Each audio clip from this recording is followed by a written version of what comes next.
ઓમ સાંઈરામ મિત્રો, દૈનંદિન સાંઈ બોધ 17 ફેબ્રુઆરી।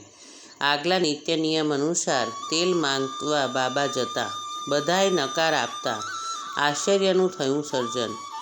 નિત્ય નિયમ અનુસાર બાબા તેલ માંગવા ગયા ત્યારે દરેકે ના પાડી, કોઈએ પણ તેલ ન આપ્યું। તેથી બાબાને આશ્ચર્ય થયું।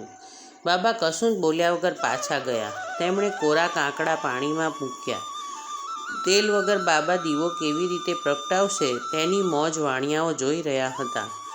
મસ્જિદમાં ચોતાર પર ટમરેલમાં તળિયે થોડું તેલ હતું। તેમાંથી માંડ સંધ્યાકાળનો એકાદ દીવો પ્રગટત। તે તેલમાં બાબાએ પાણી રેડ્યું અને તે પી ગયા। આ પ્રકારે તે થોડું તેલ બ્રહ્માર્પણ કરી બાબાએ ફક્ત પાણી લીધું। તે પાણી કોડિયાઓમાં રેડીને તેમાં કોરા કાકડા પૂર્ણ ભીંજવીને દીવાસળી ચાંપી દીવા પ્રગટાવી બતાવ્યા। અને શું આશ્ચર્ય! બધા કોડિયાઓમાં દીવા આમ પાણીની પ્રગટેલા જોઈ આશ્ચર્યથી વાણિયાઓએ મોઢામાં આંગળા નાખી દીધા। બાબાને તેલ ન આપ્યાનો તેમને પસ્તાવો થયો। એક ટીપું પણ તેલ ન હોવા છતાંય આખી રાત દીવા સળગ્યા।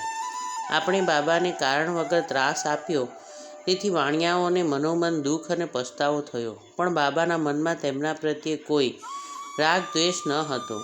તેમના માટે કોઈ મિત્ર તેમજ શત્રુ ન હતા। પ્રાણી માત્ર તેમને માટે સરખા હતા।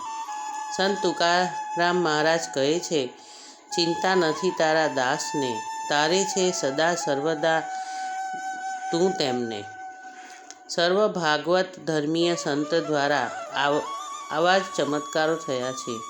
પરમહંસની ઉપાધિથી પણ આગળ પહોંચી ગયેલા શ્રી સાંઈ બાબા જેવી વિભૂતિને સિદ્ધિનો ઉપદ્રવ થતો નથી કે નથી થતો કોઈ બાદ।